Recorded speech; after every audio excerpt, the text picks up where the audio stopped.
"Sir, we need a blanket for Santa Claus," girls told a millionaire, and he decided to change their lives forever.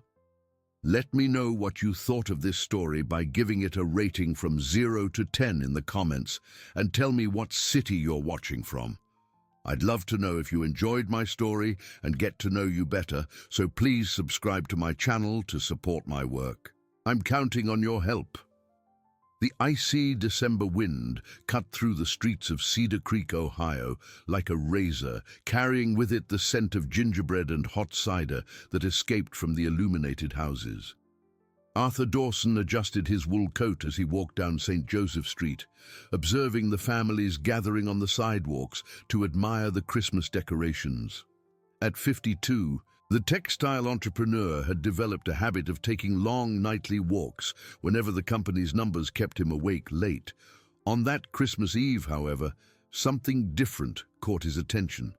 Two small voices were humming a familiar melody near Our Lady of Help Church, but there was a sadness in the song that contrasted with the joy of the season. Arthur followed the sound until he found two identical girls, no more than 4, sitting on the cold pavement. Hope and Grace, he would learn their names minutes later, wore small, faded yellow dresses that had once been pretty, but now showed careful mending with patches of different fabrics. On their heads were makeshift Santa hats made from dark red cloth and cotton yellowed by time. Their round, rosy-cheeked faces shone under the streetlight, but their eyes carried a seriousness that shouldn't exist in children so young. "Mister, do you have a blanket?" asked Hope, who seemed to be the first to speak, raising her brown eyes to Arthur. "It's for our Santa Claus." "Santa Claus?" Arthur repeated, confused, looking around for an adult responsible for the girls. "Over there," said Grace, pointing to a wooden bench near the churchyard where a huddled figure dozed under old newspapers. Arthur approached and saw an elderly man, his hair completely white and his beard sparse, trembling visibly even in his sleep. Sebastian, as the girls introduced him when their grandfather awoke at the stranger's approach, was 78 years old and had faded blue eyes that had seen much suffering. "Sorry to bother you, mister," the old man said in a hoarse voice, trying to get up. "The girls shouldn't be bothering anyone." "No bother at all," Arthur replied, noticing how the old man's hands trembled, not just from the cold, but from something deeper. "Do you need shelter for the night?" "We have a place to stay," Sebastian said with dignity, "but the cold is just too much for my old bones." The twins approached their grandfather, one on each side, like little guardians protecting their most precious treasure. Arthur felt something stir in his chest, a feeling he hadn't experienced in years, ever since he had decided to focus completely on business after his divorce. "Wait here," he said, quickly heading to a department store that was still open. He returned 15 minutes later with thick blankets, warm clothes for the girls, and food. "We can't accept charity," Sebastian protested, but his weak voice betrayed his gratitude. "It's not charity," Arthur lied gently. "It's Christmas." As he helped wrap the girls in the new blankets, Arthur noticed something that intrigued him. Hope and Grace spoke of home with a naturalness that didn't match being on the street on a freezing night. When he asked where they lived, they pointed to an indefinite direction on the horizon. "Mommy's working," Hope explained. "She told us to take care of Grandpa Sebastian until she gets back." "And when does she get back?" Arthur asked. "When she finishes making the rich ladies' dresses," Grace replied, as if it were the most obvious thing in the world. Sebastian coughed frequently, a deep sound that came from his chest and worried Arthur. The entrepreneur realized the old man was trying to hide the severity of his cough from his granddaughters, but it was clear he needed medical care. "Why were you singing?" Arthur asked, trying to keep the conversation light while observing the group's condition. "Mummy taught us," said Hope. "She said that when we sing, the angels listen and send help." "And it worked," Grace added, smiling at Arthur. You showed up." The innocence of the words hit Arthur like a bolt of lightning. How long had it been since he felt needed by someone? How long since he was seen as the answer to a prayer? "Can you take me to your house?" he asked impulsively. "I want to meet your mother." Sebastian hesitated, exchanging glances with the girls. There was something in his expression, a mixture of hope and fear that Arthur couldn't decipher. "It's far from here," the old man said finally, "and the way isn't easy in the dark." "I have a car," Arthur replied, "and flashlights." The walk to where the car was parked revealed more about the family. Sebastian limped slightly on his left leg, and the girls instinctively supported him, like tiny nurses caring for their giant patient. They talked about their mother, Magnolia, with evident adoration, how she worked late sewing dresses, how she sang them to sleep, how she always found a way to make them feel special, even when there was no money for gifts. The road to the outskirts of Cedar Creek wound through increasingly narrow and dark streets. Arthur drove slowly, following the girls' directions until they reached an area where the houses gave way to simpler constructions, many made of clapboard and wood. "It's there." Hope pointed to a small house with yellowish light leaking through the cracks in the windows. Before they even came to a complete stop, the door opened and a young woman ran towards the car. Magnolia was 28, with long black hair tied in a messy bun, and wore a simple dress covered by an apron full of colorful threads. Her brown eyes shone with worry and relief upon seeing her daughters and father. "Dad, girls, are you okay? I told you to stay here until I got back." Her voice was a mix of affection and reprimand. "We found an angel, Mommy," said Grace, getting out of the car with the blanket still wrapped around her. "The man gave Grandpa a blanket and food for us," Hope added. Magnolia looked at Arthur for the first time, and he felt his world waver. There was a strength in those eyes that contrasted with the apparent fragility of her situation. She was a beautiful woman, but more than that, there was a dignity in her posture that impressed him. "Thank you," she said simply, but Arthur noticed the tension in her voice. "You didn't have to. They were taking care of your father in the cold," Arthur explained, getting out of the car. "I thought they might need help." "We get by," Magnolia replied, taking her daughters by the hand. "We always get by." There was something in the way she said it that sounded more like a warning than an explanation. Arthur realized he had crossed some kind of invisible line, but he couldn't identify what it was. Sebastian approached his daughter, coughing again, and Magnolia immediately noticed the different sound in her father's breathing. "Dad, that cough is getting worse," she said, genuine concern replacing the defensiveness of moments before. "I'm fine, honey, just the night air." But Arthur saw Magnolia exchange a look with the girls, a look that carried fear and a responsibility too heavy for such young shoulders. At that moment, watching that family reunite under the faint light of the simple house's lamp, Arthur made a decision that would change all their lives.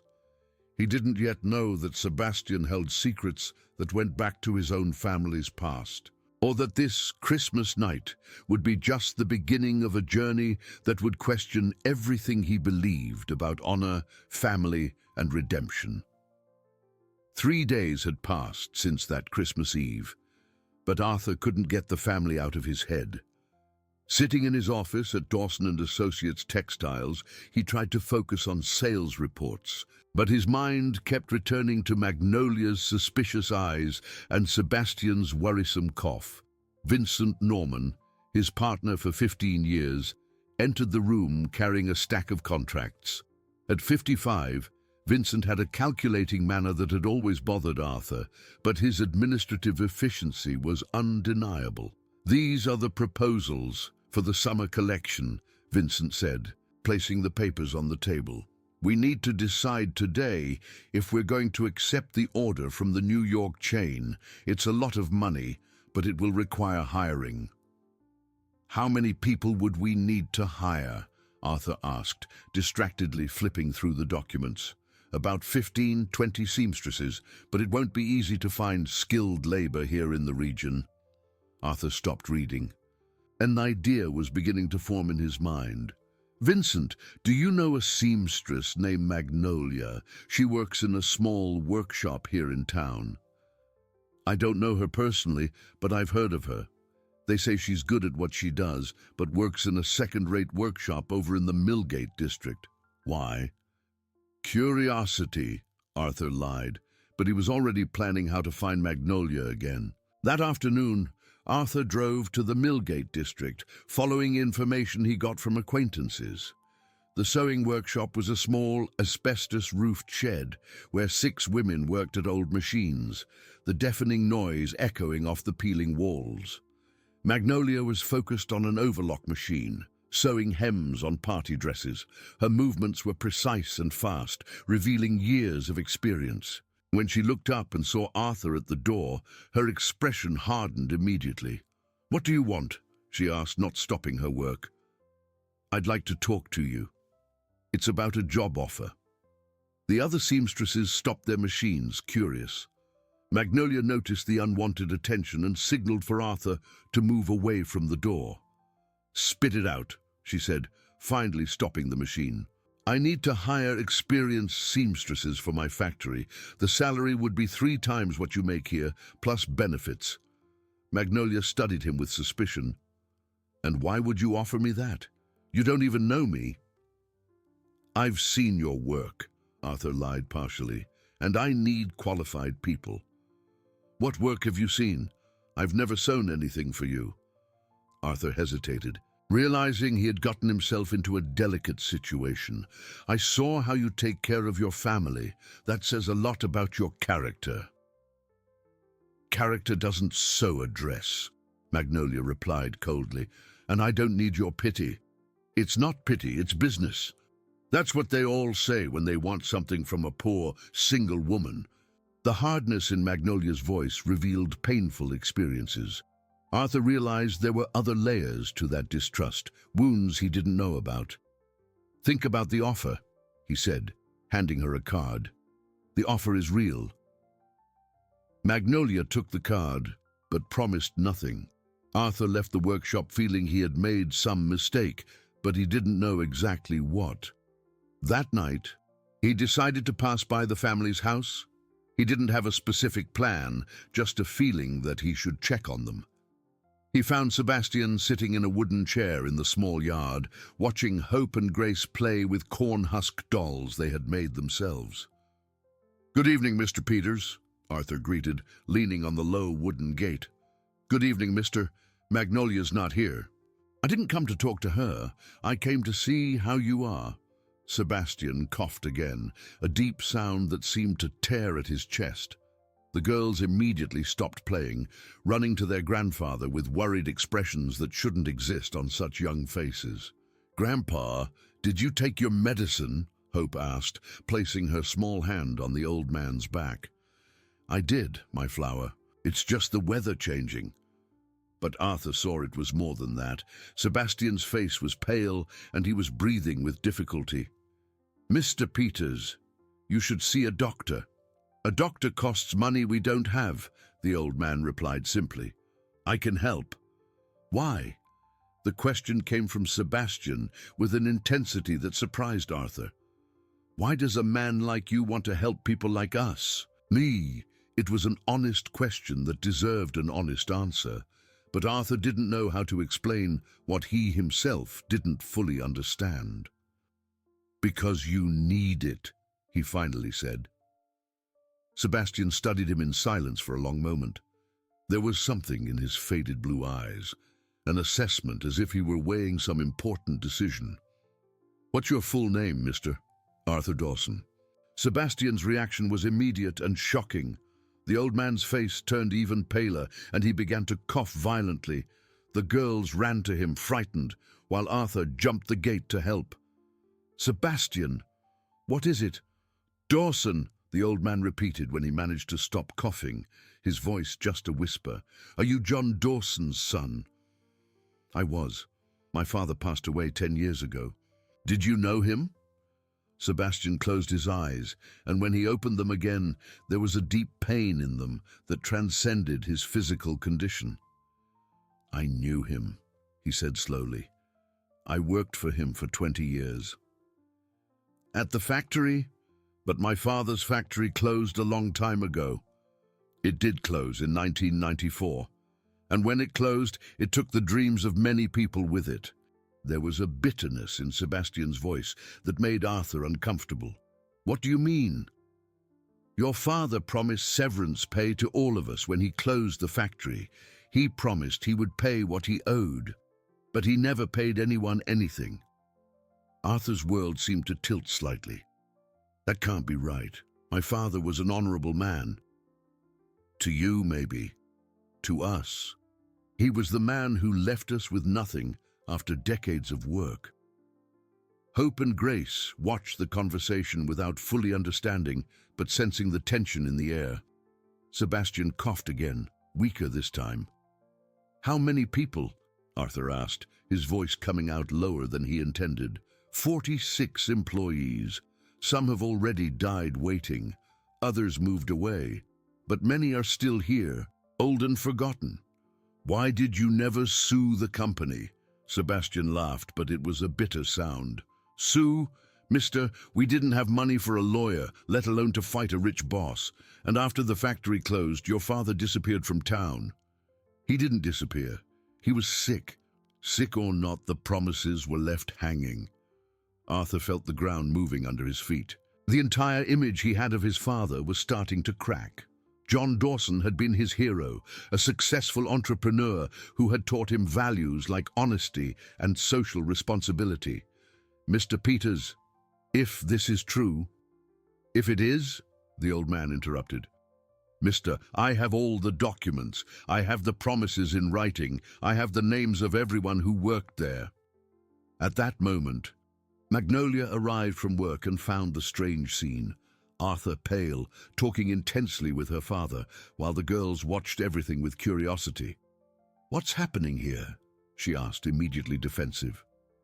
Magnolia, Sebastian said wearily. This is John Dawson's son. Magnolia's expression changed completely. Suspicion gave way to something much worse, pure contempt. Get out of my house, she said in a controlled but furious voice. Now! Magnolia, wait, I didn't know. Get out, she shouted, scaring the girls.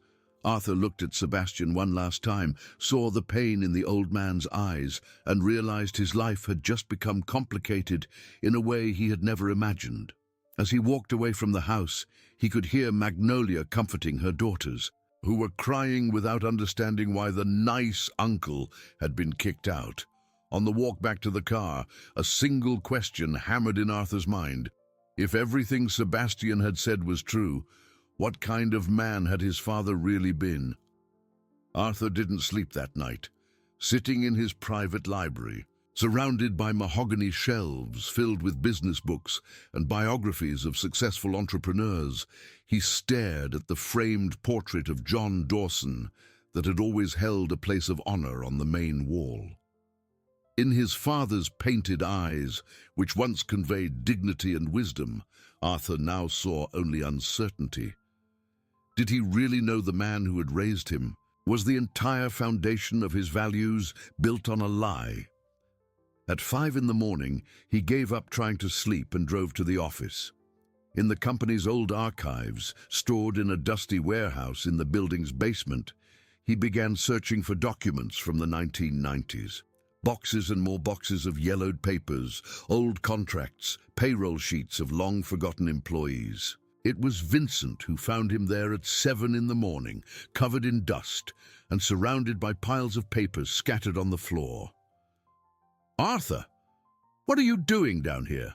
Looking for buried treasure? Looking for the truth, Arthur replied without looking up from the documents. Vincent, were you working here when my father's factory closed? I was. I was the production supervisor at the time. Why? What do you remember about the closure, about the employees' severance pay? Vincent hesitated for a moment, a strange expression crossing his face. Arthur, That was almost 30 years ago. Why are you digging up these old things?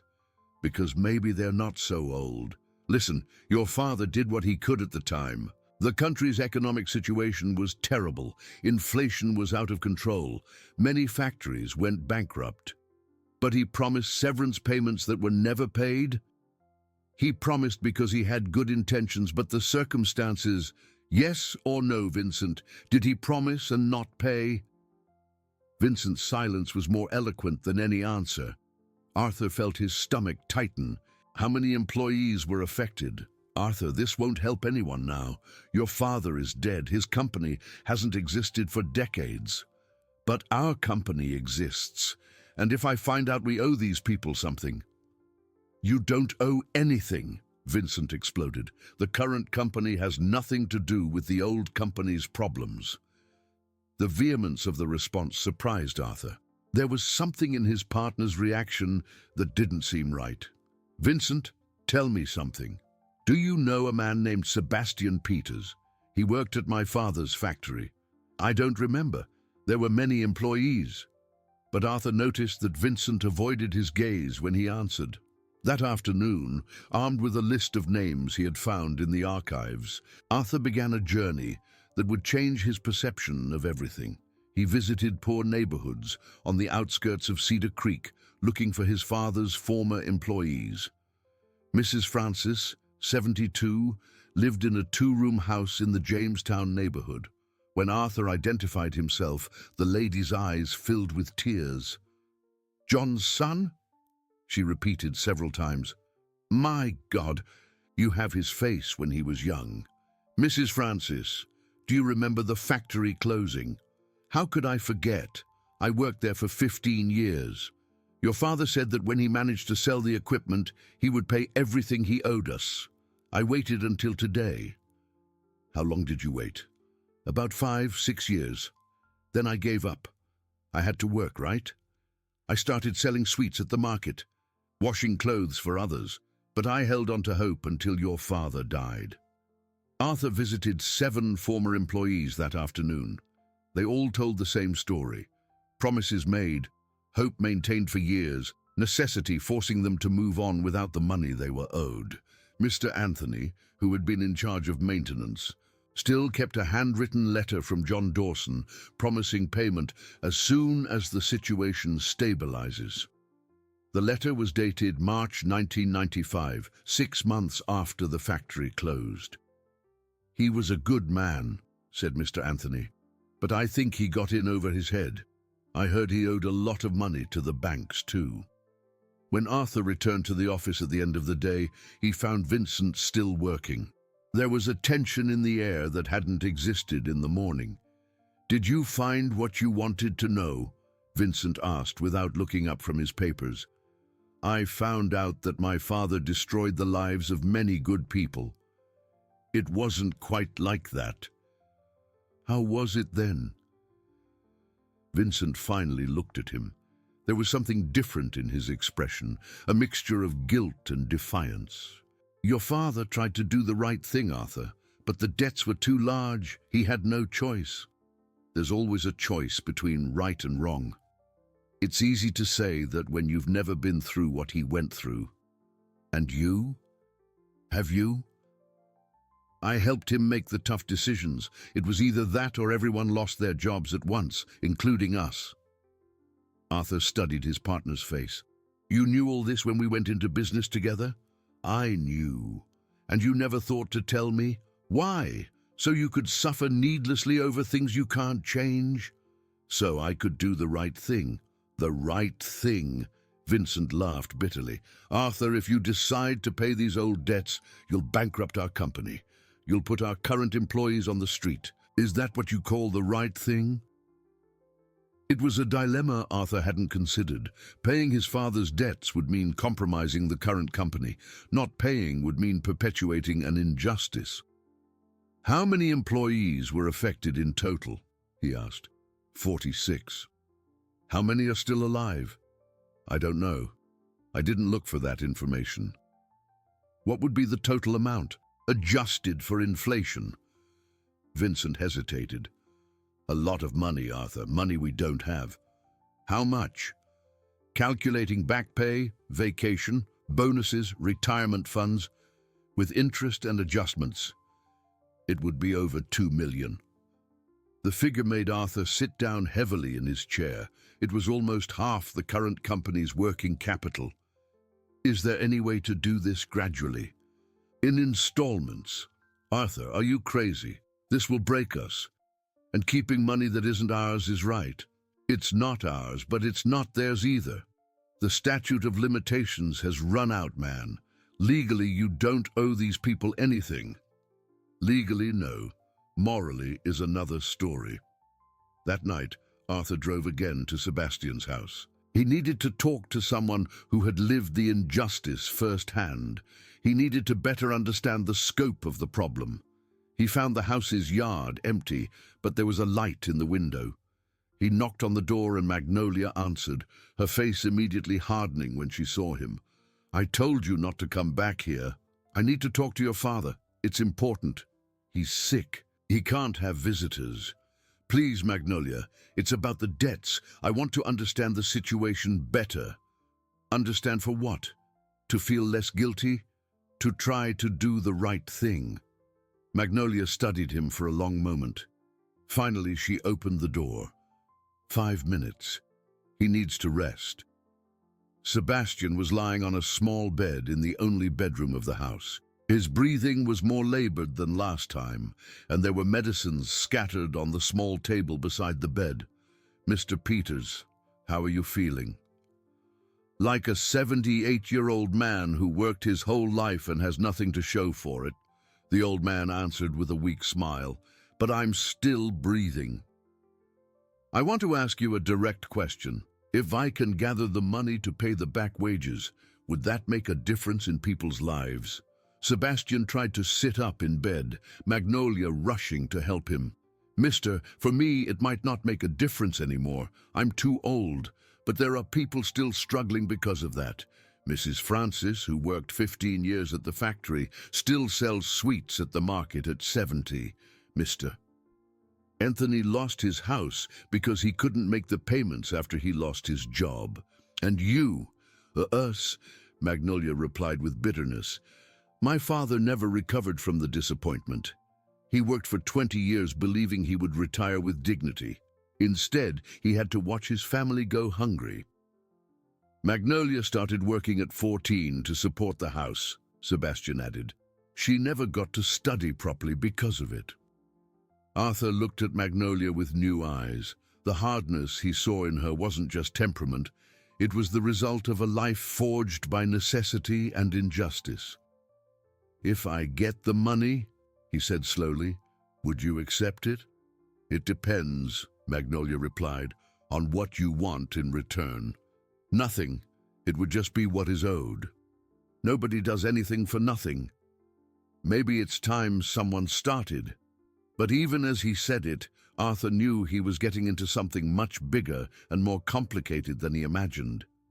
Magnolia's suspicious gaze and Sebastian's tired expression reminded him that decades of broken promises are not easily fixed. And somewhere in the back of his mind, a voice whispered that Vincent was hiding something very important about this whole story. A week had passed since the last conversation with Sebastian, and Arthur had dived headfirst into investigating the family archives.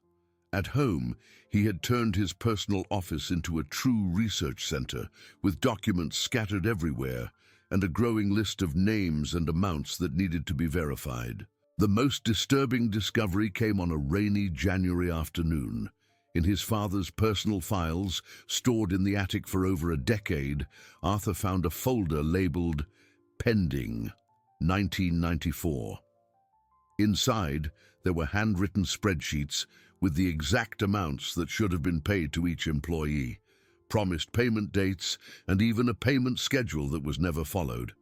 My God, Arthur whispered, flipping through the papers. He knew exactly how much he owed each person. Even more shocking was finding in the same folder unsent letters. apology letters addressed to the employees, explaining the delays and promising solutions that never came. One of them, addressed specifically to Sebastian Peters, bore words that broke his heart. "Dear Sebastian, I know your granddaughters depend on the money I owe you, and it torments me every night. I promise that as soon as I can liquidate the factory's equipment, you will be the first to be paid. I only ask for a little more patience." The letter was dated December 1994, but it was never sent. Arthur imagined Sebastian waiting for a reply that never came, caring for two little granddaughters with what little money he had. That same day, Arthur made a decision that would change everything. He sold his penthouse apartment Criterios and put his imported car up for sale. The money would be used as a down payment to start the severance payments. Vincent was furious when he heard about the decision. "You've gone completely insane," he shouted in the office, slamming his hand on the table. "You're going to get rid of your assets for people you don't even know. They are people my father wronged. It's my responsibility." "Responsibility? You were 15 when this happened. It has nothing to do with you." "Yes, it does. I carry the Dawson name, and that name needs to mean something worthy again. Arthur, if you do this, you'll bankrupt our company. And then what? You'll harm our 40 current employees to benefit 40 ghosts from the past?" Vincent's argument hit Arthur hard. It was true that the current company employed 40 people who depended on those salaries. Harming them to correct past mistakes would be creating new injustices. "I'll find a way to do this without harming anyone," Arthur said with determination. "How? With what money?" "I'll work double time. I'll get new contracts, expand production. The money will appear." Vincent looked at him as if he were seeing a madman. "Arthur, you're living in a movie in your head. This is real life. Business doesn't run on good intentions." That night, Arthur returned to Sebastian's house. This time, he found a scene that left him deeply concerned. Magnolia was in the yard, washing clothes in a basin, while the twins played silently beside her. There was an atmosphere of sadness that he couldn't ignore. "Good evening, Magnolia. How is your father?" She looked at him in surprise. "Why do you insist on coming here?" "Because I care. How is he?" Magnolia stopped scrubbing the clothes and dried her hands on her apron. There were tears in her eyes that she tried to hide. "He's worse. The cough won't go away and he can barely get out of bed." "Have you been to the doctor?" "With what money? The consultation costs what I earn in 2 days. I can pay. I don't want your charity." "It's not charity. It's an advance payment." Magnolia looked at him, confused. "Payment for what?" "I found documents at my father's house. He really owed money to your Mr. Peters and to 45 other employees. And I'm going to pay it. All of it." Magnolia's expression changed. Suspicion gave way to something like hope, but still mixed with skepticism. "How much?" "For your father? $78,000. Adjusted value." Magnolia sat down on a plastic chair, her legs giving way. It was more money than she could save in a lifetime of work. "And you have that money?" "I'll get it." "When?" "I'm selling my assets. In 2 months, maybe 3. Hope and Grace approached their mother, sensing her emotion. "Mommy, are you crying?" asked Hope. "No, my flower. It's just joy." But Arthur saw that it wasn't just joy. It was relief, hope, fear that it was just another empty promise. Decades of disappointment don't just disappear. "Can I see your father? I want to explain in person." Magnolia nodded, leading him to the room. Sebastian was visibly worse, his breathing rapid and shallow. When he saw Arthur, he tried to sit up. "Don't get up, Mr. Peters. I've come with news." "What news?" "I found the documents. My father really did leave outstanding debts, and I'm going to pay them." The old man's blue eyes filled with tears. after all this time. It's never too late to do the right thing. But you were right, mister. Your father was a good man. I found some old papers here at home and remembered something important. What thing? Sebastian motioned for Magnolia to get a box from under the bed. Inside were old documents, some contracts, and a yellowed photograph. Your father came to visit me 3 times before he died. He said he was saving money in a special account to pay us. He said he had a partner who was getting in the way, but that he would find a way.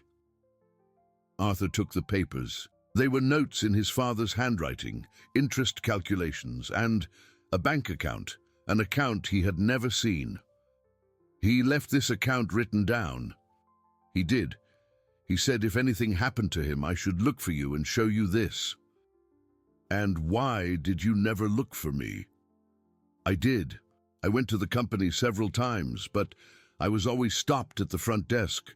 Your partner said you didn't want to talk to an old employee from the previous company. Arthur felt a cold anger settle in his chest. Vincent had lied to him all these years.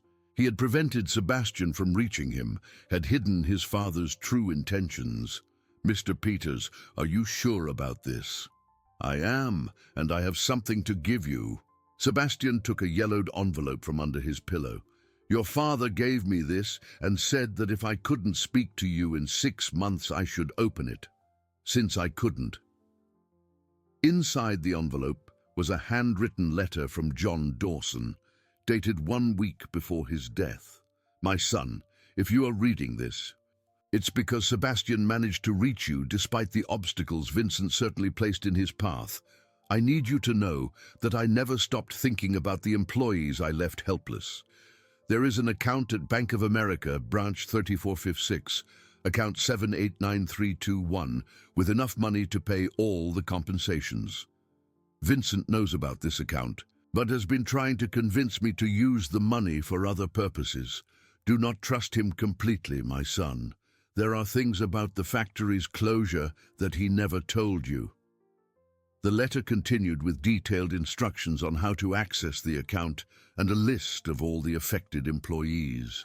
Arthur felt as if the floor had disappeared from under his feet. His father had left the money to pay the compensations, and Vincent had known this for 10 years. Magnolia, he said in a tense voice, I'm going to resolve this now. Tomorrow I'll go to the bank to check this account. And if it doesn't work out? She asked, still fearful. If it doesn't work out, I'll sell everything I have and pay from my own pocket.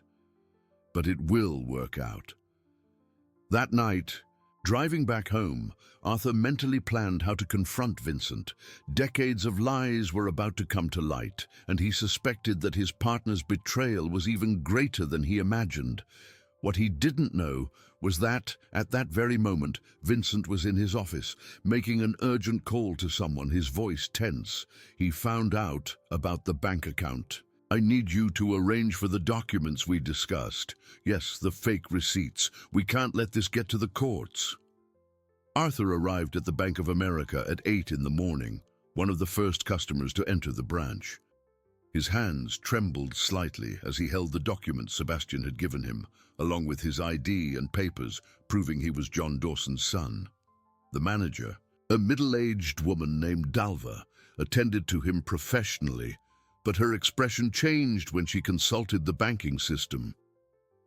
Mr. Dawson, there is indeed an account in your father's name, she said, frowning, but there are some irregularities. What kind of irregularities? The account has been recently active. There have been significant withdrawals in the last 2 years. Arthur's blood ran cold. Withdrawals made by whom? By someone with legal power of attorney, a Mr. Vincent Norman. Arthur had to sit down. Vincent had been withdrawing money from his father's secret account for 2 years, money that should have been used to pay the former employees. How much is left in the account? Dalva consulted the computer again. $23,000. And how much was there originally? According to the records here, the account reached $280,000 in 2015, when it received a large transfer. but since 2022, it has been systematically reduced. Arthur requested a full statement and discovered that Vincent had been withdrawing $5,000 a month for exactly 24 months. The money that should have repaired decades of injustice was being used for what? Leaving the bank with enough anger to explode, Arthur drove straight to the office. He found Vincent in his room, calm, drinking coffee and reading the newspaper as if it were a normal day. "We need to talk," Arthur said, slamming the door shut. "Of course, what is it?" "The account at Bank of America, branch 3456, account 789321. The coffee cup slipped from Vincent's hands, shattering on the floor. The man turned pale instantly. "Arthur, I can explain. You can explain how you've been withdrawing $5,000 a month from an account my father left specifically to pay the former employees. I was saving the money for you." "Liar!" Arthur shouted. "You were stealing. For 2 years. Vincent stood up, trying to regain his composure. "Arthur, you don't understand. Your father died owing a lot of money to a lot of people. I used that money to pay creditors who could have bankrupted our current company." "What creditors? Old suppliers, back taxes? Show me the receipts." Vincent hesitated. "I don't have everything here." "Of course you don't, because you used the money for other things." "For what things?" Vincent asked defensively. "I don't know, but I'm going to find out." Arthur stormed out of the room, slamming the door, and drove directly to Sebastian's house. He needed to tell them what he had discovered, but he also needed to apologize for yet another disappointment caused by people connected to his family. He found Magnolia in the yard, hanging clothes on the line. She was humming softly, and there was a lightness in her movements he hadn't seen before. "Magnolia," he called, and she turned with a smile that immediately vanished when she saw his expression. "What is it? Did something happen with the account?" "The account existed. My father really had left money to pay the employees." "Existed?" Vincent had been stealing the money for 2 years. Only $23,000 are left. Magnolia sat down on a plastic chair, her legs giving way again. But this time it wasn't from relief, it was from deep disappointment. "So it's going to be just like before, more empty promises." "No," Arthur said with determination. "I will pay with my own money. All 78,000 that are owed to your father." "With what money? You said you were going to sell your things." "And I will, everything if necessary." "Arthur," she said, using his name for the first time, "you can't ruin yourself because of other people's mistakes. I can, and I will. It's the only way to clear my family's name." At that moment, Hope and Grace came out of the house, running to hug Arthur. They had gotten used to his visits and saw him as a positive presence in their lives. "Uncle Arthur," shouted Hope, "Grandpa wants to talk to you." Sebastian was sitting up in bed, but he looked a little better than on the last visit. There was color in his face, and his eyes shone with a renewed lucidity. "Mr. Magnolia told me what happened, about the money that disappeared. Mr. Peters, I'm going to find a way." "That's not what I want to talk about," the old man interrupted. "There's something I haven't told you yet, something important about your partner." What do you know about Vincent?" "He wasn't just a supervisor back then. He was also an accountant, and he was the one who convinced your father not to pay us right away." "What do you mean?" "Your father wanted to pay everyone when the factory closed. He had the money for it, but Vincent said it was better to wait, that he could get a better deal with the banks if he showed he had cash on hand. And my father believed him. He did, and while he waited, the interest on the loans ate up the money, until there was nothing left to pay anyone."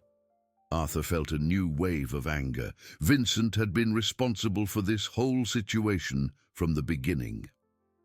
"There's more," Sebastian continued. "Your father found out about this shortly before he died.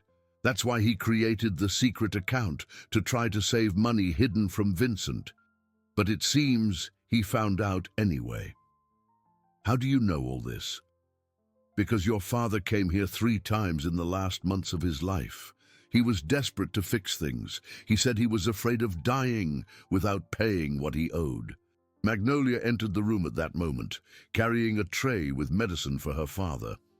"Dad, don't get too worked up," she said affectionately. "I'm fine, honey, just telling the mister how things really were."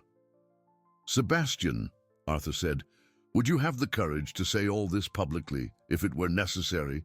"I would, but who would believe a poor old man against a rich businessman? Maybe it won't be just your word against his." Arthur was thinking about the documents he had found at home, the unsent letters, his father's notes. Maybe there was a way to prove that Vincent had been lying for decades. When he left Sebastian's house, Arthur made a decision that would change everything.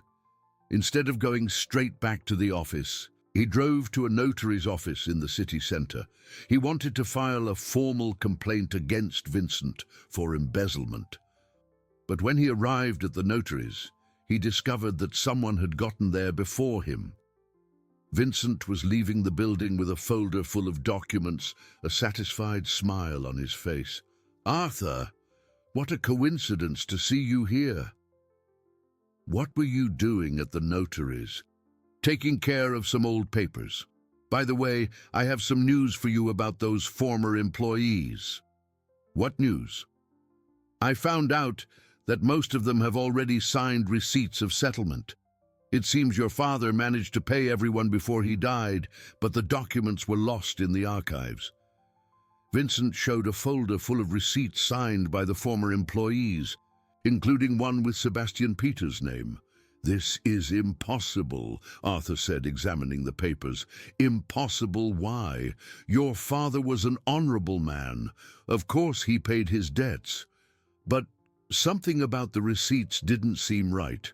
The signatures looked different. The paper was too new for documents almost 30 years old, and there were small details that didn't add up."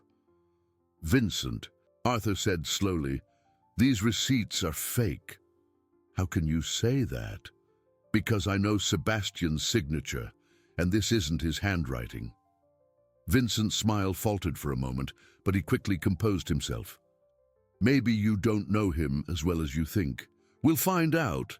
I'm taking these receipts for a handwriting analysis." "Arthur, you're getting paranoid. Accept that your father settled everything and move on." But Arthur was already walking back to his car, the fake receipts in hand. He knew he had discovered just the tip of the iceberg of a much larger lie, and he was determined to get to the bottom of it, no matter what it cost. The handwriting analysis confirmed what Arthur already suspected.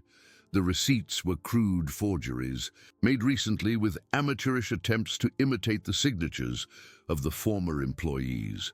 The expert, Dr. Mario Andrews, pointed out several inconsistencies in the report he delivered 2 days later. "Look here," said the expert, showing the differences under a special magnifying glass. "The pen pressure is completely different in the fake signatures, and the paper used has a 2023 watermark. Impossible for it to be from 1994. Armed with proof of the forgery, Arthur returned to the office determined to confront Vincent once and for all. But when he arrived, he found a scene that made him even more furious. Vincent was meeting with 3 men in suits in the conference room. "Arthur!" Vincent called with false enthusiasm. "Come meet our visitors." The men introduced themselves as lawyers, representing various interests related to John Dawson's old factory. The leader of the group, Mr. Stephen Moore, an ironic coincidence of a name, spoke with intimidating authority. "Mr. Dawson, we understand you've been making inquiries into old matters that have already been settled legally. What matters have been settled? The severance pay for the former employees of your father's factory. We have documentation proving that all payments were made during his lifetime." "Fake documentation," Arthur said, throwing the expert's report on the table. The ensuing silence was tense. Mr. Moore examined the papers quickly, his expression hardening. "Mr. Dawson, forging documents is a serious crime. I hope you're not implying that our clients—" "I'm not implying, I'm stating, and I have proof."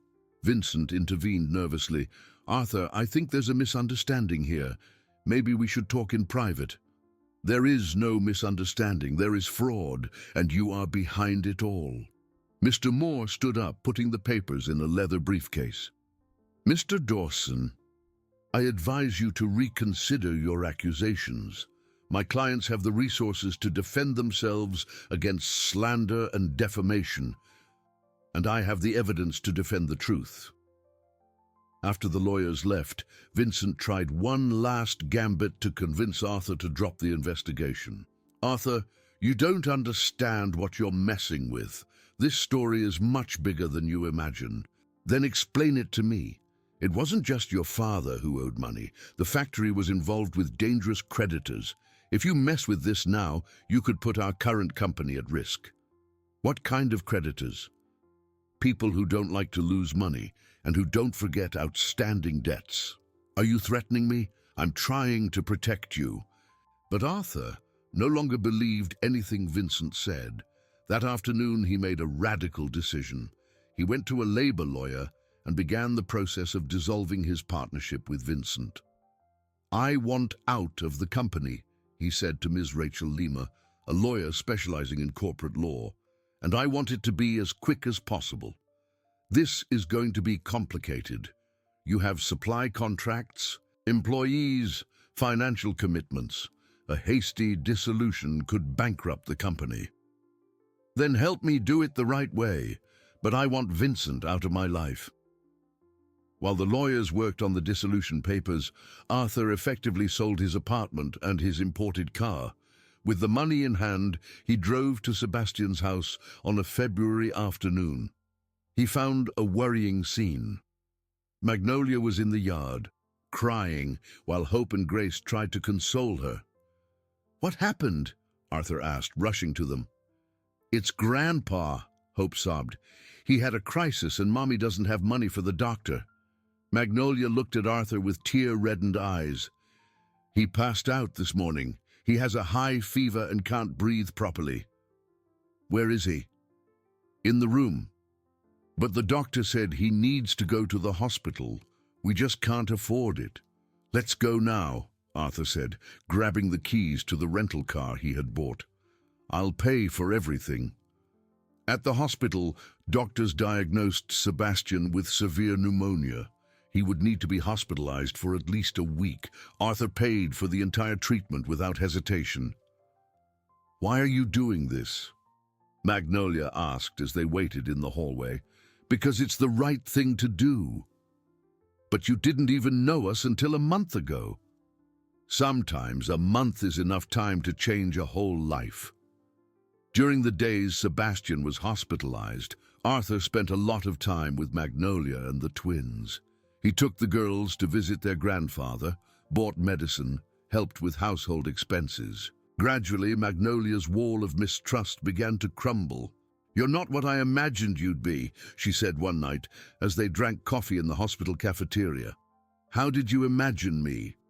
"Like your father, cold, self-interested." "My father wasn't cold, he was just lost." "And you, are you lost too?" Arthur thought about the question. "I was, but I think I'm finding my way." It was that same night that Magnolia told him her full story. How she had started working at 14 to help support the family after her father lost his job at the factory.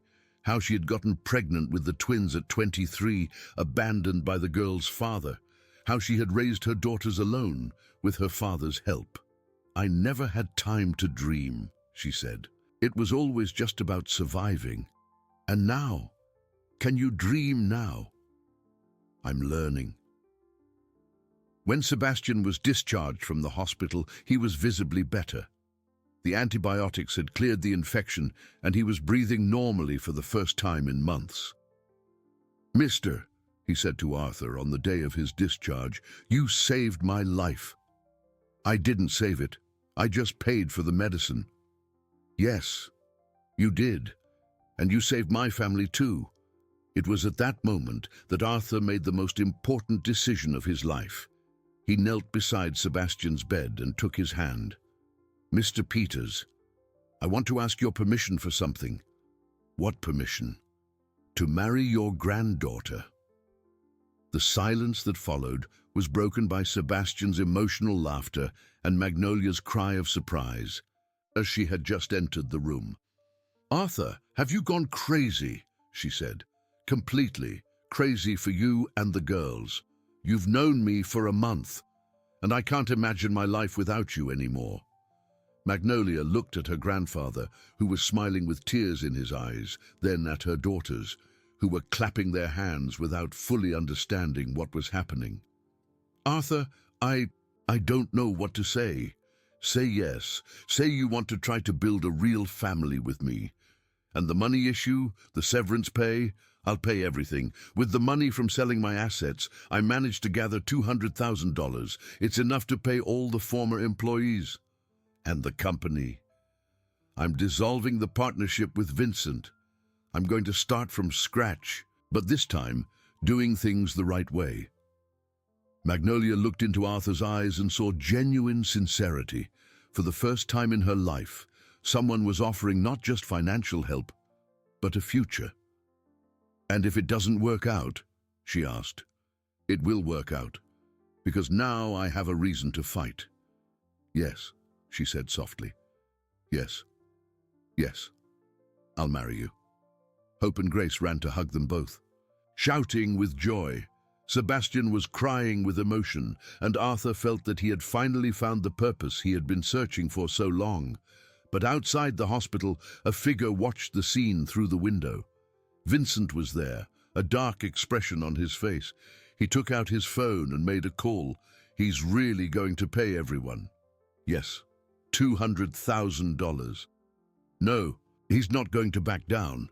I think it's time for Plan B. Vincent's Plan B was revealed the following Monday, when Arthur arrived at the office and found a court order freezing all of Dawson and Associates' accounts. Mr. Stephen Moore was there again, this time accompanied by a court officer. "Mr. Dawson, the company is being sued for embezzlement and tax evasion," the lawyer announced. "All financial transactions are suspended until the end of the investigation."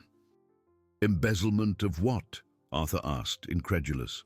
"Of the money intended for the severance pay of the former employees. We have evidence that your father diverted public funds intended for this purpose." "That's a lie. We have documents proving that your family received government subsidies for these severance payments in 1994, but never passed them on to the employees." Arthur examined the papers presented by the lawyer.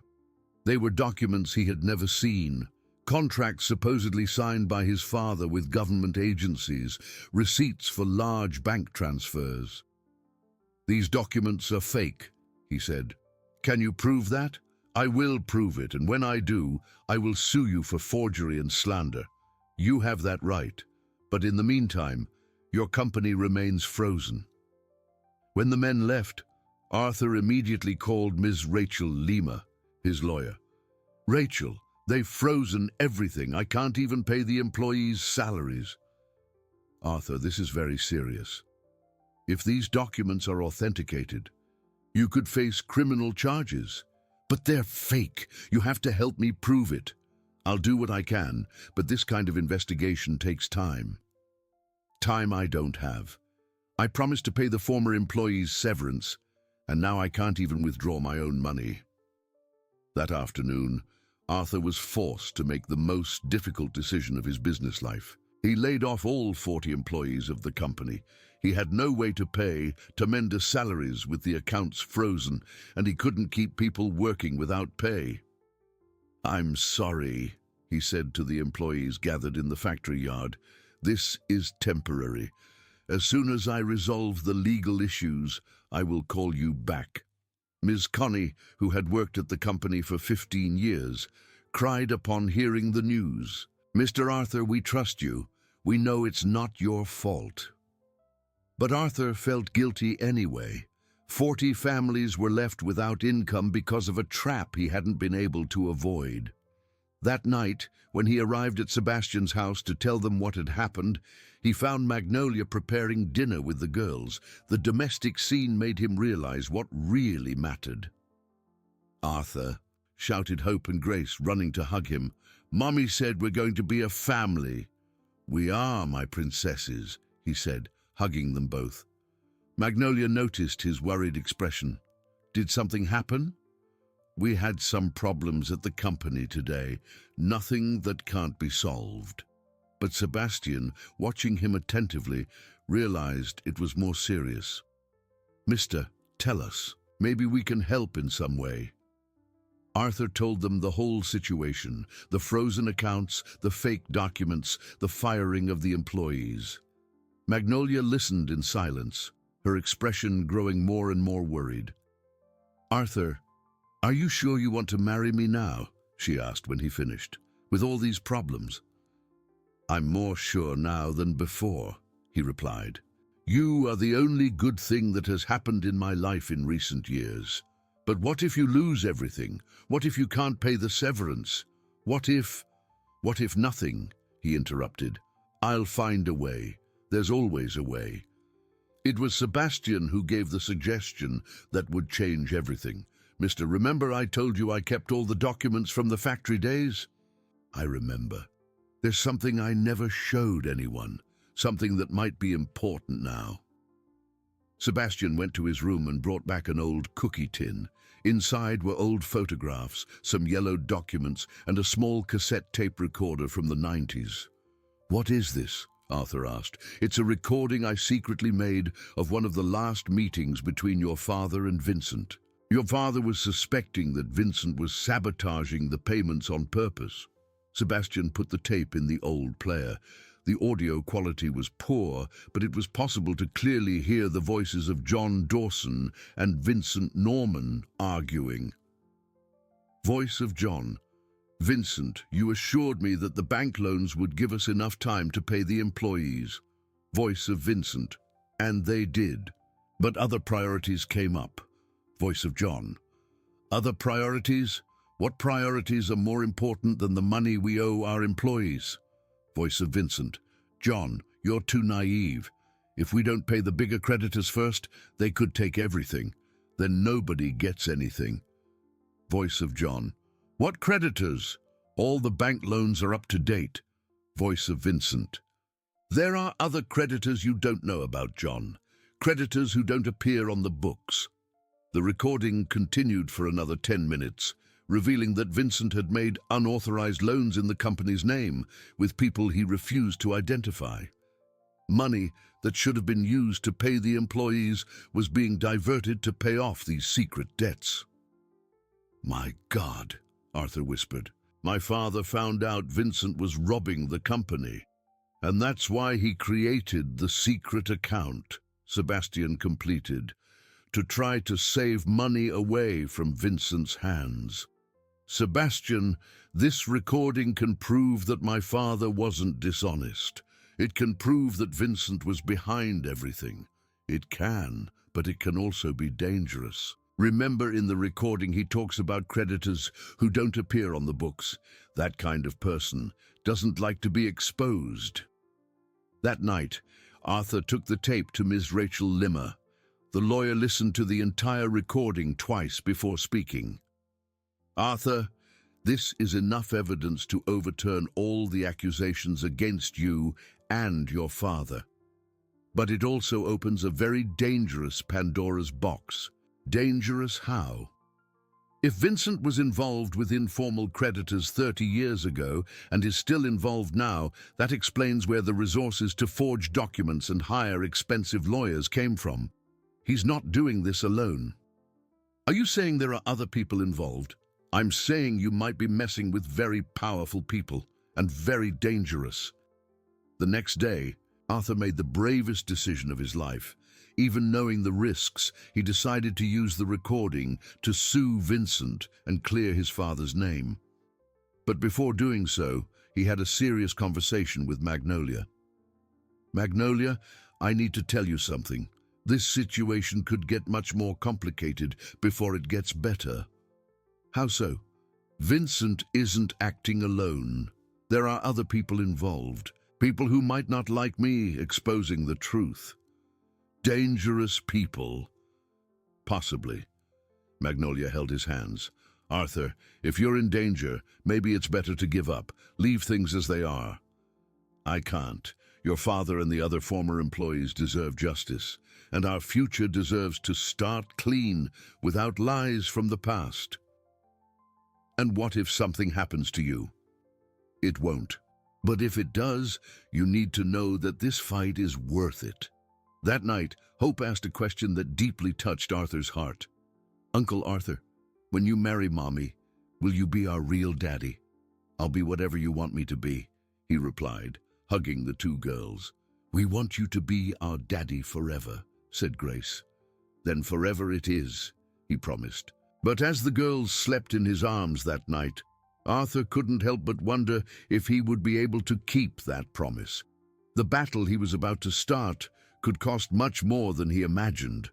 The revelation of the recording caused an earthquake in the case. In a matter of 3 days, Ms. Rachel Lima obtained a court order to unfreeze Arthur's accounts, based on the evidence that he had been the victim of a decades-long scheme. But the victory was accompanied by an even more disturbing discovery.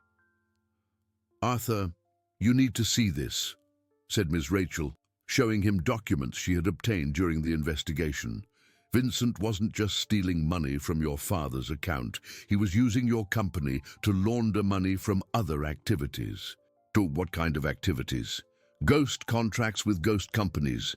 Money coming in and out without real justification. Your company was a front for much larger financial operations.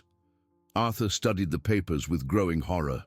There were contracts for supplying fabric to non-existent companies, payments for services never rendered, bank transfers to offshore accounts. Rachel, does this mean I was involved without knowing? Technically, yes, but now that we know, you have a choice. Either you cooperate with the authorities to expose the scheme, or you could be considered an accomplice. Of course I'll cooperate, but that means Vincent will know I discovered everything. Yes, and that could be dangerous.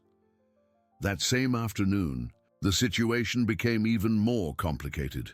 Arthur was at home, planning the wedding with Magnolia, when he received an anonymous call. Mr. Dawson, said a distorted voice. Yes, who is this? A friend who wants to give you some advice. Stop digging into old things, for the sake of your new family. Who's speaking? Someone who knows the value of a quiet life.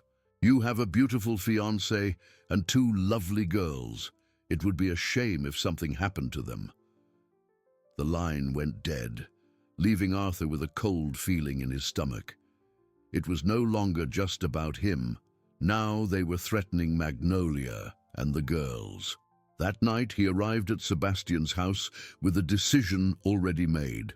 He found the family gathered in the kitchen, Magnolia teaching the twins how to make sandwiches for dinner. We need to talk, he said, his serious expression alerting everyone. What is it? Asked Magnolia, immediately worried. I received threats today. People connected to Vincent don't want me to continue investigating. What kind of threats? Asked Sebastian.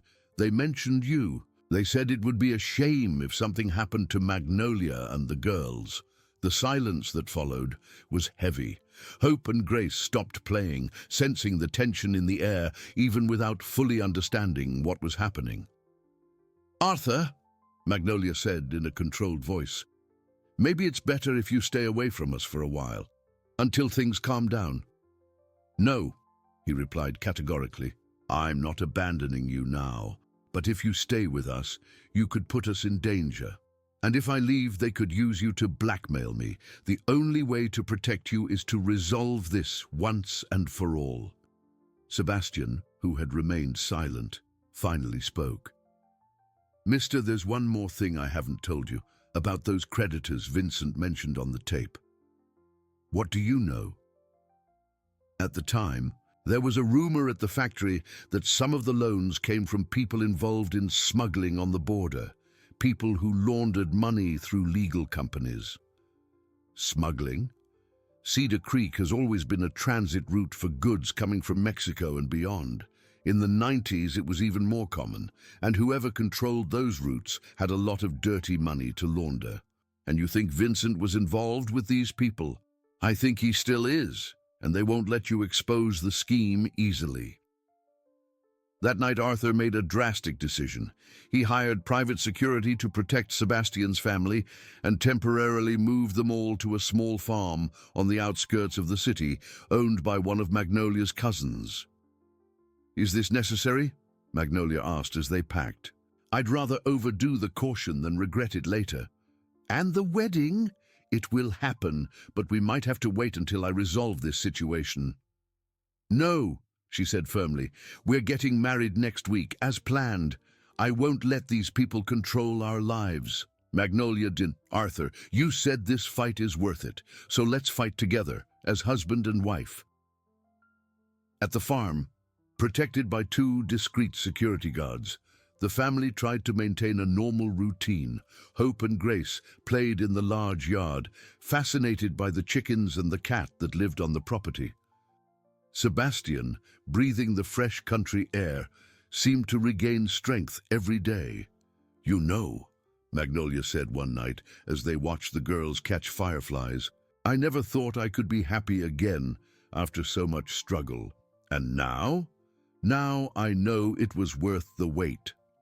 Even with all these problems, especially because of these problems, they showed who you really are." It was during the third night at the farm that everything changed again. Arthur was awakened by one of the security guards at 3 in the morning. "Mr. Dawson, we have suspicious movement on the road. 2 cars stopped about 500 yards from here and are just watching." Arthur woke Magnolia silently. "We need to get out of here. Now." "What is it?" "They found us. In 15 minutes, they were leaving through the back of the property, carrying only the essentials." Sebastian, despite his age, moved with surprising agility, helped by Arthur. The girls, scared but confident in the adults, followed without asking questions. They took refuge at Mrs. Francis's house, the former employee Arthur had visited at the beginning of his investigation. The elderly lady welcomed them without hesitation, offering her small home as a temporary shelter. "You can stay here as long as you need," she said. "These rich and powerful people think they can do whatever they want with the poor, but we protect each other." It was at Mrs. Francis's house that Arthur received the call that would change everything. It was Ms. Rachel Lima with an extraordinary discovery. "Arthur, you need to come back to the city immediately. We found something that can end this nightmare for good." "What did you find?" "Documents that prove not only that Vincent was laundering money, but that he faked the deaths of some people to continue receiving benefits in their names." "What do you mean?" "He falsely declared that some former factory employees had died and continued to receive life insurance payments and government benefits in their names. It's federal fraud. And what does that do for us? It gets him arrested for much more serious crimes than we imagined, and it forces the real criminals behind the scheme to turn themselves in to avoid being associated with this mess." Arthur looked at Magnolia, who had heard the whole conversation. For the first time in weeks, there was real hope in her eyes. "Rachel, does this mean we can end this persecution?"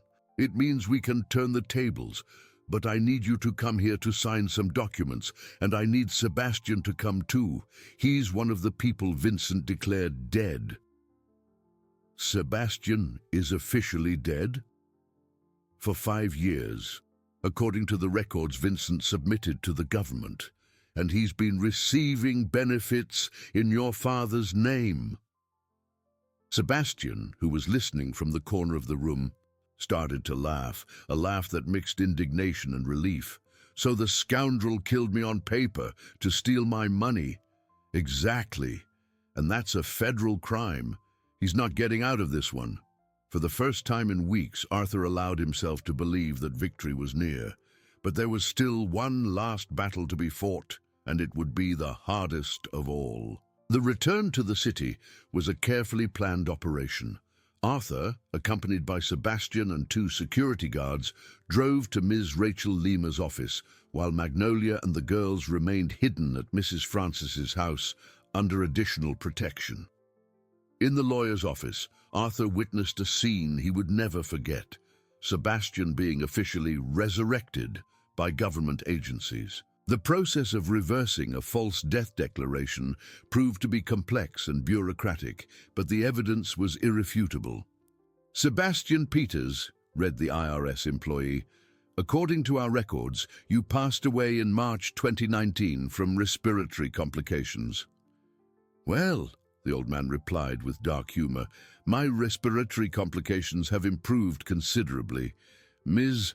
Rachel then presented the documents proving the scheme. Vincent had forged death certificates for 7 former factory employees, all elderly men living in precarious conditions who were unlikely to contest government records. With them dead, he continued to receive Social Security and life insurance benefits. The total amount diverted over these 5 years comes to $400,000, the lawyer explained, money that was rightfully theirs. And where is that money now? Arthur asked. Part of it was used to pay the lawyers and forge the documents against you. Part is in offshore accounts, but we have bank tracking that proves everything. At that moment, the office door opened and 3 men in suits entered. Arthur immediately recognized Mr. Stephen Moore, the lawyer who had tried to intimidate him weeks ago. But this time, his expression was one of defeat. Ms. Lima, we've come to propose a deal, said Mr. Moore. What kind of deal? My client is willing to return all the embezzled money and confess his part in the scheme, in exchange for a reduced sentence. Your client should have thought of that before he threatened my family, Arthur replied. Mr. Dawson, understand that Vincent was just a pawn in a larger game. The people behind him won't hesitate to get rid of him to protect their own interests. And why should I care about that? Mr. Moore exchanged glances with the other men. Because he has information that could dismantle the entire money laundering network in the region. Information that includes names, bank accounts, smuggling routes. If he dies in prison, that information dies with him. Ms. Rachel spoke up. What exactly are you offering? A full confession, full restitution of the stolen money, and full cooperation with the authorities to dismantle the criminal network. In exchange for what? House arrest instead of a conventional prison and protection from the federal police. Arthur looked at Sebastian, who had remained silent throughout the negotiation. Mr. Peters, what do you think? I think what's important is to get the money back and clear your father's name. If Vincent wants to confess everything, all the better for us. But he remains free. Not free, Mr. Moore corrected. Confined and monitored 24/7 and forced to return everything he stole. After 2 hours of negotiation, the deal was struck. Vincent would confess to all his crimes in exchange for protection and house arrest. More importantly, he would return all the embezzled money and provide complete information about the criminal network. 3 days later, Arthur received a call that would change everything definitively. Arthur? It was Vincent's voice, older and more broken than he remembered. What do you want? I want to ask for forgiveness, and I want to tell you the truth about everything. The truth. After decades of lies, your father, John, was truly a good man. I was the one who corrupted everything. Vincent then told the full story, how he had gotten involved with smugglers in the 80s, how he had used John's factory to launder money, how he had convinced his friend it was necessary to save the company. In the beginning, I said it was just temporary, that we would use their money for a few investments and then pay it back with interest. But the scheme grew so large, I couldn't stop. And my father found out? He found out everything shortly before he died. That's why he created the secret account, to try to gather clean money and pay the employees. But I discovered the account and, well, you know the rest. Why are you telling me this now? Because last night they tried to kill me. The real bosses decided I know too much. If I don't cooperate with the justice system now, I'll end up dead for real. Where is all the money? Most of it is in an account in the Cayman Islands. I'm going to transfer it all back. Everyone will receive what they are owed. That afternoon, Arthur was finally able to return to get Magnolia and the girls from Mrs. Francis's house. The danger had passed, the criminals were being arrested, and they could finally go back to having a normal life. "Is it over?" Magnolia asked when she saw him arrive. "It's over. Vincent confessed everything and is going to return the money." "All the money?" "All of it. Your father and all the other former employees will receive their severance, with interest and adjustments for almost 30 years. Hope and Grace ran to hug him, shouting with joy. "Uncle Arthur, Uncle Arthur, Mummy said we're going to have a wedding. We are, my princesses, a beautiful wedding." Sebastian, watching the scene from the porch, smiled with tears in his eyes. "After all this, I still get to see my granddaughter happy and my great-granddaughters with a future." "Not just that," said Arthur. "With the money from your severance, plus what I managed to save from selling my assets, we'll have enough to start a new company, a clean, honest company." "You want me to be your partner?" Magnolia asked, surprised. "I want you to be my family, and families build the future together." That night, in the small house where it all began, the 5 of them gathered for a special dinner. Mrs. Francis had prepared a chicken stew, and other neighbors brought side dishes. It was a simple celebration, but loaded with meaning. "I'd like to make a toast," Arthur said, raising his glass of soda. "To what?" asked Magnolia. "To justice, to love, and to second chances, and to families that choose each other," Sebastian added. "And to daddies who take care of us," said Hope and Grace together. As they toasted, none of them could imagine that there was still one last surprise waiting for them. A surprise that had been buried for decades in the yard of Sebastian's old house. And that would be discovered by the childish curiosity of 2 twin girls. But that discovery would have to wait until after the wedding, which would finally take place the following week, in the small church where it all began on a cold Christmas night. Arthur's life had changed completely. From a lonely and bitter businessman, he had become a family man and a defender of justice. And although there were still challenges ahead, he knew he would face everything alongside the people he loved. The nightmare was over, but the love story was just beginning. The wedding of Arthur and Magnolia took place on a sunny April morning at Our Lady of Help Church, the same place where he had found the girls on that cold Christmas night. The ceremony was simple but emotional, with all the former factory employees who had finally received their severance pay in attendance. Hope and Grace, now 5, walked down the aisle scattering white rose petals, their yellow dresses shining in the candlelight. Sebastian, recovered and elegant in his new suit, walked Magnolia to the altar, tears of joy streaming down his face. "Who gives this woman in marriage?" asked the priest. "I do, on behalf of our entire family and all who believed this day would come," Sebastian replied with an emotional voice. When Arthur and Magnolia exchanged vows, promising to care for each other and the girls forever, there wasn't a dry eye in the church. It was the perfect conclusion to a story that began with suffering and transformed into hope. "I, Magnolia, promise to love you, Arthur, in all of life's circumstances. I promise to build a family by your side based on love, honesty, and justice. I, Arthur, promise to protect you and our daughters and to honor the memory of those who came before us, fighting for what is right." The reception was held in the backyard of the new house they had bought, a spacious and airy building on the outskirts of Cedar Creek, with enough room for Sebastian to have his own bedroom and for the girls to play freely. During the celebration, Mrs. Francis approached Arthur with a yellowed envelope. "Mister, I found this in my old papers, and I think you should see it." Inside the envelope was a letter from John Dawson to Mrs. Francis, dated a few days before his death. The letter revealed something no one knew.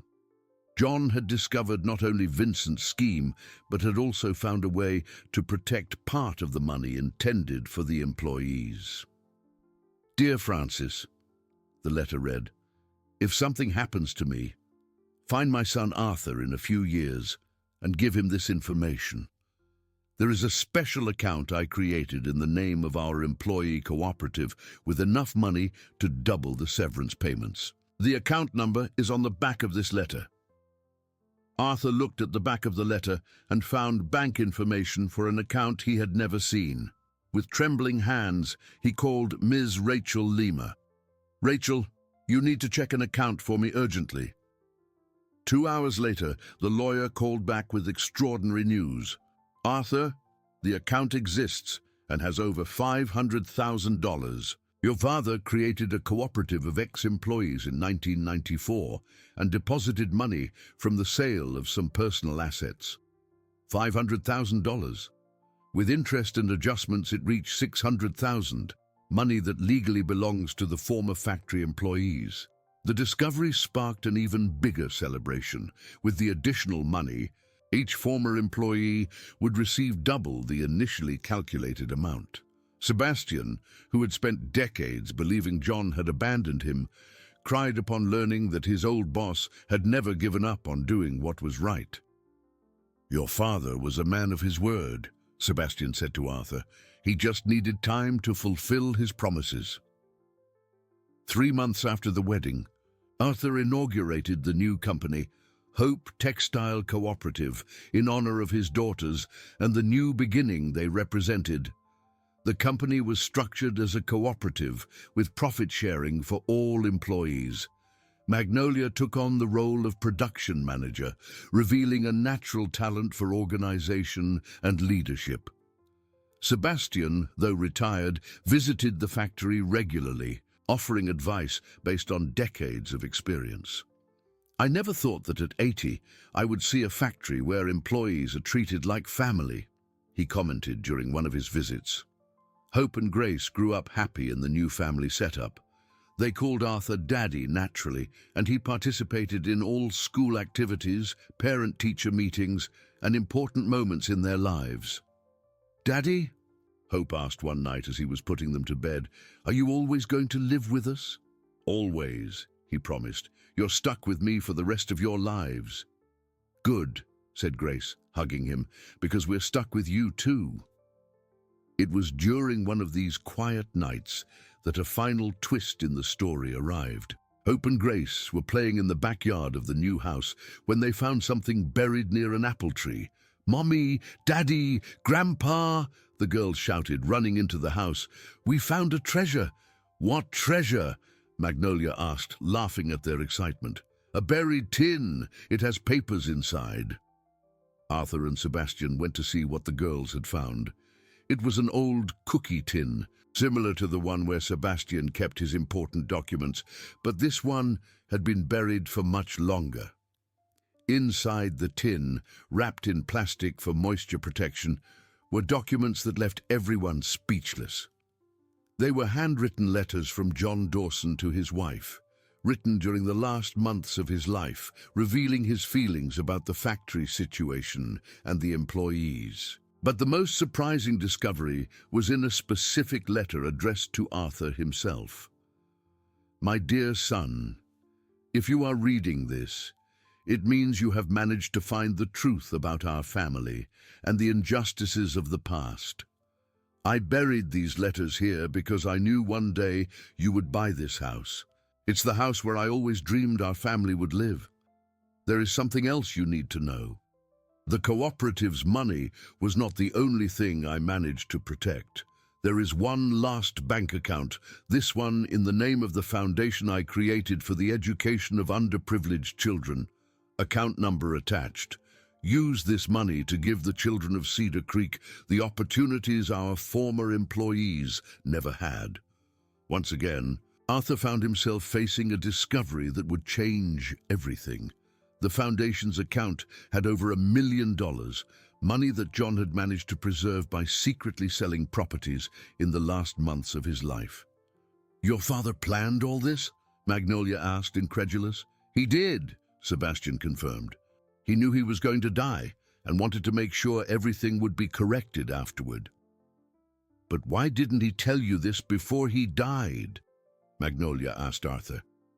"Because I was 22 and more interested in making money than in seeking justice. He knew I needed to mature first." With the foundation's money, Arthur created the John Dawson School, offering free, quality education to children from low-income families. The school was built on the land where the old factory once stood, symbolizing the transformation of a place of suffering into a space of hope. Hope and Grace were the first students enrolled, along with 60 other children from the community. Magnolia took on the role of pedagogical director of the school, fulfilling the dream of working in education that had been interrupted by the need to support her family. "Daddy," said Hope on the day of the school's inauguration, "now other girls will be able to study like us." "Yes, my daughter, and when you grow up, you will help other children too." "How?" "By being an example that it's always possible to start over and do good." At the inauguration ceremony, with the entire community present, Sebastian gave a moving speech that summed up their journey. "When I was young, I believed that justice was something the rich did for the poor when they felt like it. Today, at 80, I've learned that justice is something good people do because they know it's right, regardless of their social status. I also learned that family is not just about who you're born with, but who chooses to stick with you through difficulties. Arthur wasn't born my grandson, but he became the best grandson an old man could have. And my great-granddaughters gained a father who loves them as if he had raised them from birth." After the speech, as the children played in the school's new yard, Arthur reflected on how his life had changed. From a selfish businessman, he had become a dedicated father and community leader. From a person who fled from responsibilities, he had transformed into someone who faced problems head-on to protect those he loved. "What are you thinking about?" Magnolia asked, approaching him. "About how sometimes we need to lose everything to find what really matters. And did you find it? I found you. I found a family. I found a purpose. And did you find peace? I found something better than peace. I found the certainty that I am making a difference." At that moment, watching Hope and Grace play with other children in the schoolyard, named after the grandfather they never knew, Arthur knew he had fulfilled all his purposes. He had cleared his family's name, brought justice to the forgotten, and built a better future for those he loved. But the greatest reward was knowing that two girls who started life begging on a cold night now had all the opportunities in the world ahead of them. 2 years after the school's inauguration, the family's life had found a perfect rhythm of happiness and purpose. Hope and Grace, now 7, were the most dedicated students at the John Dawson School, always helping their younger classmates and showing a maturity impressive for their age. "Daddy," Hope said on a Sunday morning as they prepared breakfast together, "Ms. Claudia said we're having a science fair at school." "And what are you going to present?" Arthur asked, stirring the eggs in the pan. "We want to do a project on how plants grow," replied Grace, always the more scientific of the two. "To show how bad things can turn into good things." "How so?" "Because Grandpa Sebastian said the land where our school was built used to be a sad place, but now it's a happy place. We want to show that when you take good care of things, everything can grow beautifully." The girls' childish wisdom continued to surprise Arthur. They had a natural ability to find life lessons in the simplest moments. Magnolia entered the kitchen at that moment, carrying a stack of notebooks she was correcting. As the school's pedagogical director, she worked tirelessly to ensure that every child received the best possible education. "Good morning, family," she said, kissing Arthur and hugging the girls. "Mommy works a lot," commented Hope, worried. "I work because I love what I do," Magnolia replied, "and because I want you and all the other children to have the future you deserve." Sebastian appeared at the kitchen door, wearing his favorite blue pajamas and smiling at the sight of the whole family gathered. At 82, he remained lucid and active, a constant presence in his great-granddaughter's lives. "Good morning, everyone. What's this lively conversation about?" "We were talking about the girls' science fair," Arthur explained. "Ah, the fair. I have a suggestion for your project," Sebastian said, sitting down at the table. "How about we plant a special garden at the school, a garden where each plant represents one of the families of the former factory employees?" "What do you mean, Grandpa?" asked Grace, interested. "Each family could plant a different vegetable or herb, and when we harvest, we'll have a big party for the whole community, showing how when we work together, everyone wins." Sebastian's idea turned into a much larger project than anyone had imagined. The community garden at the John Dawson School became a symbol of cooperation and sustainability in Cedar Creek. Mrs. Francis planted traditional medicinal herbs, teaching the children about the natural remedies she had learned from her mother. Mr. Anthony grew tomatoes and peppers, sharing irrigation techniques he had developed over decades of family farming. "This garden is more than a school project," Magnolia said during the first harvest. "It's a way to honor the wisdom of our elders and teach children that we can produce our own food." The project attracted the attention of the local press and other municipalities. Delegations of educators came to visit the school to understand how it had managed to integrate formal education, sustainability, and the rescue of local traditions. During one of these visits, Arthur received an unexpected proposal. The state's Secretary of Education wanted to replicate the John Dawson School model in other cities. "Mr. Dawson," said the Secretary, "what you have created here is revolutionary. We want to implement similar schools in at least 10 municipalities in the interior." "It would be a pleasure to help," Arthur replied, "but on one condition: each school must be adapted to the local reality. We don't want a standardized model, but a philosophy that adapts to each community." "What philosophy?"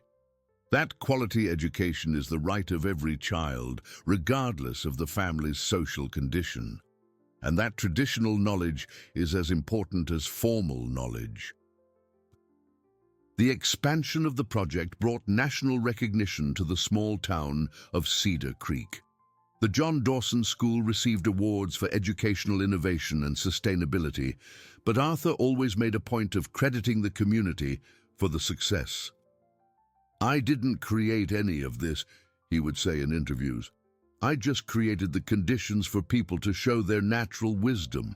It was during one of these interviews, broadcast on local television, that something unexpected happened. A man of about 50 appeared at the school the next day, asking to speak with Arthur. "My name is Charles Miller," he said nervously. "I saw the interview on TV and, well, I think I know your family." "How so?" "I worked at your father's factory in the 80s. I left Cedar Creek in 1988, but I always wanted to know what happened to my colleagues." Arthur invited him in, but something in the man's expression suggested there was more to the story. "Mr. Miller, you said you know our family. In what way?" Charles hesitated, looking around the room as if searching for courage. "It's a complicated story. Maybe I shouldn't have come here. Please, tell me. After everything we've been through, there are no more secrets in our family. I was dating an employee at the factory, a girl named Rose Peters." Arthur felt a knot in his stomach. Peters was Sebastian Magnolia and the girl's last name. Rose Peters was my Magnolia's sister, confirmed Sebastian, who had entered the room mid-conversation, but she died more than 20 years ago. I know, Charles said with a choked voice, and when she died, she was pregnant. The silence that followed was deafening. Sebastian sat heavily in a chair, processing the information. Pregnant with whose child? Arthur asked, though he already suspected the answer. Mine. Rose was 2 months pregnant when I left town. I didn't know. I only found out later, when I came back for her funeral. But what? Sebastian asked in a controlled voice. But they told me the baby hadn't survived, that Rose lost the child before she died. Who told you that? Her sister, Joanna. Arthur felt the world spin around him. Joanna was Magnolia's mother, and if Rose was pregnant when she died... Sebastian, he said carefully. How many daughters did you have? 3. Rose, who died at 22, Joanna, Magnolia's mother, and a baby that Joanna adopted when Rose died. What was the baby's name? Magnolia. The revelation hit everyone like a lightning bolt. Magnolia was not Joanna's daughter. She was Rose and Charles's daughter. Joanna had lied to protect her niece, raising her as if she were her own child. Where is Magnolia now? Charles asked, his hands trembling. At the school, teaching, Arthur replied. But Charles, she doesn't know any of this. To her, Joanna was always her mother. And maybe it's better that way, Sebastian said thoughtfully. Joanna raised Magnolia with a lot of love. She was more of a mother to her than many biological mothers are. But she has the right to know the truth, Charles argued. She does, Arthur agreed. The question is how and when to tell her. At that moment, childish voices approached the door. Hope and Grace were coming back from gym class, their laughter filling the hallway. "Daddy!" they shouted as they entered the room, stopping abruptly when they saw a stranger. Charles looked at the girls, and his eyes filled with tears. "Are they your granddaughters?" he asked Sebastian. "Great-granddaughters," the old man corrected, "and the joy of my life." "They have Rose's eyes," Charles said softly. Hope and Grace, sensing the emotional tension in the room, cautiously approached Sebastian. "Grandpa, is everything okay?" asked Hope. "It is, my flower. This is Mr. Miller. He knew our family a long time ago." "Oh," Grace said naturally. "Another relative we didn't know we had?" The innocence of the question brought smiles to everyone, slightly easing the tension. "Something like that," Arthur said. "Girls, go wash your hands. We'll have lunch soon." When the children left, Charles asked a question that would change everything again. "And the girls? Do they know who their father is?" "No," Arthur replied. "Magnolia never talked about him." "Maybe that's because she doesn't know either," Sebastian suggested. "Joanna kept many secrets to protect the family." Charles took a deep breath. "There's one last thing you need to know. I didn't come here just because I saw the interview. I came because I'm sick, cancer, and before I die, I need to make sure my family is taken care of." "Your family?" "Magnolia is my daughter, and these girls are my granddaughters." The revelation that Charles was Magnolia's biological father created a delicate dilemma for the whole family. For 3 days, Arthur, Sebastian, and Charles discussed the best way to approach the subject with her, knowing that the truth would forever change Magnolia's perception of her own story. "She has the right to know," Charles insisted during one of these conversations. "And I need to meet my daughter before it's too late." "I agree she should know," Sebastian said thoughtfully, "but it has to be done carefully. Magnolia always saw Joanna as her real mother. And Joanna was a wonderful mother," Arthur added. "None of this changes the love and sacrifice she dedicated to Magnolia." It was decided that Arthur would talk to Magnolia first, preparing her for the revelation, and only then would Charles be introduced as her biological father. That afternoon, while the girls played in the schoolyard with other children, Arthur asked to speak alone with his wife. "Magnolia, I need to tell you something important about your family." "What is it? Did something happen to Dad?" she asked, immediately worried about Sebastian. "No, he's fine. It's about your mother, about Joanna." "What about Mom?" "She kept a secret her whole life to protect you." Arthur carefully told the whole story, how Rose had gotten pregnant by Charles before she died, how Joanna had taken on the responsibility of raising her niece as her own daughter, how she had kept the secret to preserve her sister's memory. Magnolia listened in silence, tears streaming down her face as she processed the information. "So, Mom Joanna wasn't my biological mother." "Biologically, no, but in love, in care, in dedication, she was more of a mother to you than many biological mothers are." "And my real father? He's here. He came to find you. He's sick and wanted to meet you before." "Before he dies," she completed. "Where is he?" "In the school's office, talking to your grandfather." Magnolia dried her tears and stood up. "I want to meet him." The meeting between father and daughter was emotional and touching. Charles cried when he saw the adult Magnolia, a strong and successful woman who had raised two wonderful daughters despite all the difficulties. "You look just like your mother," he said, holding her hands. "Rose would be so proud of the woman you've become." "Tell me about her," Magnolia requested. "I want to know what my real mother was like." Charles spent hours telling stories about Rose, how she was cheerful and determined, how she dreamed of studying to become a teacher, how she planned to raise her children with love and education. "Rose would have loved her granddaughters," he said, watching Hope and Grace play. "They have her smile." In the following weeks, Charles integrated naturally into the family. The girls adopted him as another grandfather, and he was charmed by the intelligence and affection of the granddaughters he had just met. "Grandpa Charles," Hope said one day, "you could live here with us." "That would be very nice, my princess, but I need to go back to San Diego to continue my treatment." "Treatment?" Charles looked at Arthur and Magnolia, who nodded. The girls deserved to know the truth in an age-appropriate way. "I'm sick, honey, but the doctors are helping me get better." "Like when Grandpa Sebastian got sick and Daddy paid the doctor?" asked Grace. "Similar, but some illnesses are harder to cure." "Then we'll pray a lot for you," Hope decided with the characteristic determination of the two. During the 2 months Charles spent in Cedar Creek, he witnessed something he had never imagined, a truly united family where love overcame any difficulty. He saw Arthur dedicate himself to the girls like a biological father, attending school meetings, helping with homework, playing in the yard.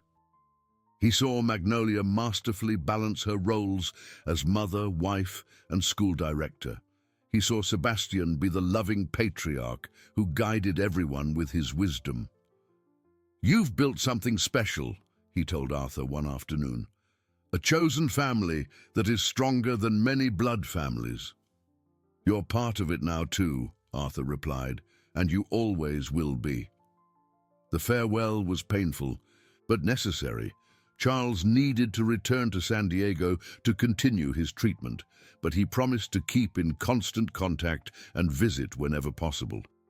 "Dad," Magnolia said at the airport. She had started calling him that naturally. "Thank you for giving me life, and thank you for showing up to meet your granddaughters." "Thank you for letting me be part of this family," he replied, hugging her. Hope and Grace said goodbye to their new grandfather with drawings they had made especially for him, a large family where everyone held hands, including Charles among the important figures. 6 months later, Charles passed away peacefully in San Diego, but not before having lived the best months of his life, connecting with the family he never knew he had. At the funeral, which the entire family from Cedar Creek attended, the priest read a letter that Charles had written to be read after his departure. I discovered in the last months of my life that family is not just who gives us life, but who teaches us to live it with purpose. Magnolia, you became an extraordinary woman, not because of my genes, but because of the love you received from Joanna and Sebastian. Arthur, thank you for loving my daughter and my granddaughters as if they were yours from the beginning. Hope and Grace, you taught me that it's never too late to discover the love of a family. Sebastian, thank you for being the grandfather I could never be. After the funeral, the family returned to Cedar Creek more united than ever. Charles' presence, however brief, had completed a cycle of healing and forgiveness that had begun on that cold Christmas night years ago. The John Dawson School continued to grow, now serving over 200 children. The Hope Textile Cooperative became a model social enterprise in the Midwest. The community garden became a tourist attraction for the city, visited by people from all over the country. 5 years after that first Christmas, Arthur found himself in the same place where it all began, Our Lady of Help Church. But this time he was not alone, walking the empty streets. He was accompanied by Magnolia, Hope, Grace, and Sebastian, now 87, but still lucid and active. "Daddy," said Hope, who at 12 was already showing interest in following her mother's footsteps in education, "tell us the story of how you found us again." "It was a very cold night," Arthur began, smiling, "and I was walking down the street when I heard two voices singing." "And it was us," completed Grace, now interested in agricultural engineering inspired by the school's garden. "And you were taking care of Grandpa Sebastian," continued the family narrative that had become a tradition. "And then you became our daddy forever," they finished together. Sebastian, watching the scene, smiled with moist eyes. "You know," he said, "sometimes the best things in life happen when you least expect them." "Like what, Grandpa?" asked Hope. "Like finding a family when you think you're alone in the world, like discovering you can still love after so much suffering, like seeing that it's worth fighting for what's right." Magnolia hugged her grandfather, "And like discovering that it's never too late to start over. And like seeing that true love isn't about blood, but about choice," Arthur added. That night, walking back home through the same streets where the story had begun, the Dawson Peters family represented something rare and precious. The proof that it's possible to transform suffering into joy, injustice into purpose, and loneliness into shared love. The two girls who once asked for a blanket for their Santa Claus now had a bright future ahead of them. The entrepreneur who walked alone through the cold streets had found the warmth of a true family. The old man who had lost hope after decades of injustice had lived to see his rights restored and his family prosper.